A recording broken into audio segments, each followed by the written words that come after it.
గారి అన్నిటికీ మిక్కిలి దోపిడీ పాలన అంతమందించాలని చెప్పి అలంపూర్ నుంచి మొదలుపెట్టి కాళేశ్వరం వరకు పదురుకున్నట్టుగానే ఓట్లేసిండ్రు. నార్త్ తెలంగాణ జిల్లాలలో ఆదిలాబాద్, నిజామాబాద్ లాంటి జిల్లాలలో భారతీయ జనతా పార్టీ పట్టం కట్టిండ్రు. ఆనాడు కాంగ్రెస్ పార్టీ ప్రజల ఆక్రోశాన్ని, ప్రజల ఆవేదనను, ప్రజల బాధల్ని పరిష్కరిస్తా అని చెప్పి హామీ ఇచ్చి అధికారంకి వచ్చింది. ఇంత తొందరగా విమర్శించడం కోసం కాదు, కానీ కాంగ్రెస్ పార్టీ తాను ఇచ్చినటువంటి హామీలన్నీ కూడా అమలు చేయాలని మాత్రమే కోరుకుంటున్నాం. రెండవ మాట ఏంటంటే, రేపు పార్లమెంట్ ఎన్నికలు జరగబోతా ఉన్నాయి. పార్లమెంట్ ఎన్నికల సందర్భంగా 2019లో కూడా అత్యధిక సీట్లు, ప్రతిపక్షంలో అత్యధిక సీట్లు భారతీయ జనతా పార్టీ కట్టబెట్టిండ్రు. ఆనాడు కేవలం ఒకే సీటున్న భారతీయ జనతా పార్టీ 4 పార్లమెంట్ సీట్లు గెలుచుకున్నది.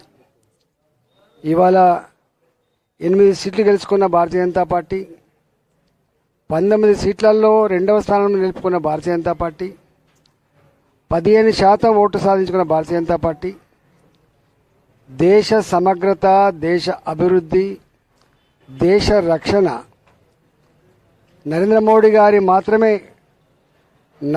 గారి నాయకత్వంలోనే క్షేమంగా ఉంటాయని భావిస్తూ ఉన్నారు. కాబట్టి ఎవరిని కదిలించినా కూడా ఆదిలాబాద్ నుంచి అలంపూర్ వరకు, భద్రాచలం నుంచి పరిగి వరకు ఈసారి పెద్ద ఎన్నికలు, మోడీ గారి ఎన్నికలు. మేము మోడీ గారికే ఓటేస్తాం, భారతీయ జనతా పార్టీకే ఓటేస్తామని చెప్పి ప్రజలు చాలా స్పష్టమైన వైఖరితో ఉన్నారు. భారతీయ జనతా పార్టీ వచ్చే పార్లమెంట్ ఎన్నికలు ఎప్పుడు జరిగినా సర్వసన్నద్ధంగా మేము ప్రిపేర్ అవుతా ఉన్నాం. తెలంగాణ ప్రజానీకానికి మేము వినమ్రంగా చేసే విజ్ఞప్తి ఏంటంటే, 10 సంవత్సరాల మోడీ గారి పాలనలో ఎన్నో సంవత్సరాలుగా అపరిష్కృతంగా ఉన్నటువంటి జమ్మూ అండ్ కాశ్మీర్ సమస్య పరిష్కారమైంది. ఎన్నో సంవత్సరాల క్రితం పోగొట్టుకున్న పాక్ ఆక్రమిత కాశ్మీర్ కావచ్చు, ఇవాళ దాని మీద మనం పట్టు సాధించబోతున్నాం. ఎక్కడ ఒక స్కామ్ లేకుండా, ఎక్కడ అపకీర్తి రాకుండా దేశాన్ని గొప్పగా నడిపినటువంటి వ్యక్తి నరేంద్ర మోడీ గారని చెప్పి భావి రేపు జరగబోయే ఎన్నికల్లో భారతీయ జనతా పార్టీని ఆశీర్వదించమని చెప్పి నేను కోరుతా ఉన్నా. హుజురాబాద్ నియోజకవర్గంలో సరే 20 ఏళ్ళుగా మేము ఇక్కడ ప్రజల ఆశీర్వాదంతో కొనసాగినాం. ప్రజలు ఏ కారణాల వల్లనో లేదా ఏ కారణాల వల్లనో మా పార్టీ కార్యకర్తలు కావచ్చు ఇవాళ సంపూర్ణమైన రిజల్ట్ రాలే. దానికి ఎక్కడ మేము, ఎందుకంటే అధికారం అనేది శాశ్వతం కాదు కాబట్టి, ప్రజల ఆశీర్వాదంతో పదవులు వస్తాయి కాబట్టి, పదవులు ఇచ్చేది ప్రజలే కాబట్టి, ప్రజల ఇష్టాయిష్టాల మీదనే ఆధారపడి ఉంటుంది కాబట్టి, సరే వాళ్ళు ఇచ్చిన తీర్పును మేము ఆ రోజు చెప్పినాం, శిరసావహించినాం, దాన్ని గౌరవిస్తామని చెప్పినాం. కానీ ప్రజలకి, హుజురాబాద్ నియోజకవర్గ ప్రజలకి నేను ఒకటే విజ్ఞప్తి చేస్తున్నా, మళ్ళీ పాత పద్ధతిలో మీకు ఎట్లయితే మేము అండగా ఉన్నామో, మీ ఆపదలో, సంపదలో, అవసరంలో మీకు తోడుగా ఉన్నామో, మళ్ళీ అదే పద్ధతిలో మా పని విధానం ఉంటుందని చెప్పి నేను మనవి చేస్తా ఉన్నా. హుజురాబాద్లో మాకుండేటువంటి పార్టీ ఆఫీస్, మా పార్టీ ఆఫీస్, మా పిఏ ఇక్కడనే ఉంటాడు. మునుపటిలాగానే మీకు ఏ అవసరం ఉన్నా కూడా ప్రభుత్వ పరమైన పనులు చేయించడానికి పదవులు కావాలి కావచ్చు కాక, కానీ పదవులు లేకున్నా కూడా ప్రజల అవసరాలు తీర్చగలిగేటువంటి బాధ్యతలో ఉన్న మాలాంటి వాళ్ళకి తప్పకుండా అవి చేయిస్తామని చెప్పి మీకు వినమ్రంగా విజ్ఞప్తి చేస్తున్నా. కార్యకర్తలు కానీ నాయకులు కానీ ఇక్కడ 20 ఏళ్ళు ఎన్నడూ వాళ్ళు ఓడిపోలేని వాళ్ళు కాబట్టి, ఏ ఎన్నికలు జరిగినా ప్రజల ఆశీర్వాదంతో మేమే గెలిచాం కాబట్టి మొట్టమొదటిసారిగా హుజరాబాద్ నియోజకవర్గ కార్యకర్తలు కానీ నాయకులు కానీ కష్టపడి పనిచేసిండ్రు. ప్రజలు గొప్పగా ఆశీర్వదించారు కాబట్టి వాళ్ళందరికీ కూడా మా పక్షాన ధన్యవాదాలు తెలియజేస్తా ఉన్నాం.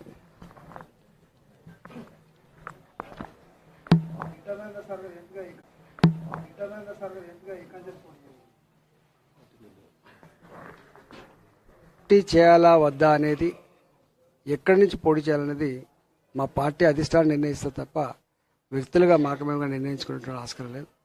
మా పార్టీ దగ్గర అపారమైనటువంటి సమాచారం ఉంటుంది. వ్యక్తుల పట్ల వాళ్ళకు సమగ్రమైన అవగాహన ఉంటుంది కాబట్టి పార్టీ ఆ నిర్ణయం తీసుకుంటారని భావిస్తున్నా.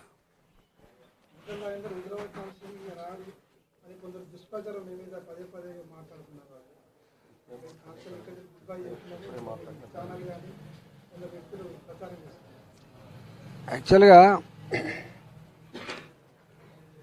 ఉప ఎన్నికల్లో గెలిచిన తర్వాత ఒక చారిత్రాత్మకమైన తీర్పు హుజరాబాద్ ప్రజలు ఇచ్చిన తర్వాత ఈ నియోజకవర్గం మీద పగబట్టిండు కేసీఆర్. ప్రజలు ఎందుకో మరి ఆ కుట్రల్ని, ఆయన నీచమైనటువంటి దాన్ని అర్థం చేసుకోలేకపోయారు. కానీ మా వాళ్ళు ఎంత మేరకి కనపడతలేవు బిడ్డ, వస్తలేవు బిడ్డ అన్నారు. దాన్ని కానీ ఈ నియోజకవర్గంలో గెలిచిన ఎమ్మెల్యే యొక్క ప్రోటోకాల్ని, గెలిచిన ఎమ్మెల్యే యొక్క ప్రాధాన్యతని, గెలిచిన ఎమ్మెల్యే యొక్క బాధ్యతల్ని నిర్వర్తించకుండా ఎంఆర్ఓలకు, ఎస్ఐలకు, సిఐలకు, ఆర్డీఓలకు, కలెక్టర్లకు, ఆఫీసర్లకి ఇన్స్ట్రక్షన్స్ ఇచ్చి ఇంత చిల్లర స్థాయికి ఏదని అంటే, కళ్యాణ లక్ష్మి చెక్కులు ఇస్తే సంతకం పెట్టేది నేను, కానీ చెక్కులు ఇచ్చేది మాత్రం వాళ్ళు ఇచ్చారు. అంటే వాళ్ళు ఇంట్లో సొమ్ము ఇచ్చినట్టు, వాళ్ళే ఇచ్చినట్టు, వాళ్ళు ఇచ్చే వాళ్ళలాగా, ప్రజలు బుచ్చగాళ్ళలాగా గత 2 సంవత్సరాలుగా జరిగింది. ఎక్కడ అధికారికమైన కార్యక్రమాలు నిర్వహించలేకపోయినాం. అందువల్ల ఎక్కడ కనపడలేదు. గెలిచిన ఎమ్మెల్యే సంవత్సరమైన సందర్భంగా ఇవాళ ఏం పని చేసినని చెప్పి పనులు శాంక్షన్ చేయవలసినటువంటి జ్ఞానం, పనులు అభివృద్ధి పనులు చేయించాల్సిన కర్తవ్యం ప్రభుత్వం మీద ఉంటుంది. అంటే ప్రభుత్వం పగబట్టి నాలాంటి వాడు దరఖాస్తు ఇచ్చినప్పటికీ, నాలాంటి వాడికి పని చేయమని చెప్పినప్పటికీ చేయకుండా ఇవాళ సంవత్సరం పూర్తయింది ఏం పని చేసినామని చెప్పి కూడా విమర్శ చేశారు. అంటే ఇట్లాంటి థర్డ్ క్లాస్ పనులన్నీ కూడా ఒక ఎంఆర్ఓ రివ్యూ చేస్తే రాలేదు, ఒక ఆర్డీఓ రివ్యూ చేస్తే రాలేదు, ఒక కలెక్టర్ రివ్యూ చేస్తే రాలేదు. ఈ ప్రజాస్వామ్య వ్యవస్థలో ఇంతటి చీకటి అధ్యాయం, ఇంతటి నిజాం నిరంకుశ వైఖరితో కొనసాగిన పరిపాలన హుజరాబాద్ కొనసాగింది. ప్రజలు ఎందుకో అయ్యో ఆయన చెక్కులు తెచ్చిస్తాడు, ఆయన ఇది తెచ్చిస్తాడని చెప్పి అనుకున్నారు. కానీ ఇవ్వకుండా మా బిడ్డ నిరోధిస్తున్నాడు భావన ఎందుకో రాలే. రెండో భావన ఏంటంటే ఇవాళ దళిత బంధు 2021 దళిత బంధు వచ్చింది.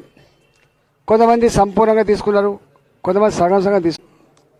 మీరు కనుక ఈసారి కారు గుర్తు కొట్టేయకపోతే, కేసీఆర్ కొట్టేయకపోతే మీ దళిత బంధు సగం ఆపేస్తామని చెప్పి బెదిరించిండు. పెన్షన్ ఆగిపోద్దని బెదిరించిండు. ఎన్నెన్ని రకాలను, కళ్యాణ లక్ష్మి ఆగిపోతుంది, పెన్షన్ ఆగిపోతుంది, దళిత బంధు ఆగిపోతుంది, అభివృద్ధి ఆగిపోతుంది అంటే నీచమైన చేసిండు. ఇవాళ ప్రభుత్వం మారింది, పెన్షన్ ఆగిపోతుందా? ప్రభుత్వం మారింది, కళ్యాణ లక్ష్మి ఆగిపోతుందా? ఏది ఆగిపోదు. కానీ ఎందుకో వాళ్ళు చెప్పిండ్రు, వీళ్ళు నమ్మిండ్రు. రెండో అతి బాధాకరమైన విషయం ఏంటంటే ఇవాళ ఇవి సాలైనట్టుగా ఒక కొత్త నటన. మహాభారత యుద్ధంలో కదా దుర్యోధనుని ఓడగొట్టాలంటే భీముడు యుద్ధం చేస్తున్నప్పుడు శ్రీకృష్ణుడికి ఇక్కడ కాదు ఇక్కడ కొట్టమన్నట్టుగా ప్రగతి భవన్ కేంద్రంగా ఈయనతో దేంట్లో నెగ్గలేము, కుట్రలతో మాత్రమే నెగ్గగలం డ్రామా అలంపూర్ నుంచి మొదలుపెట్టి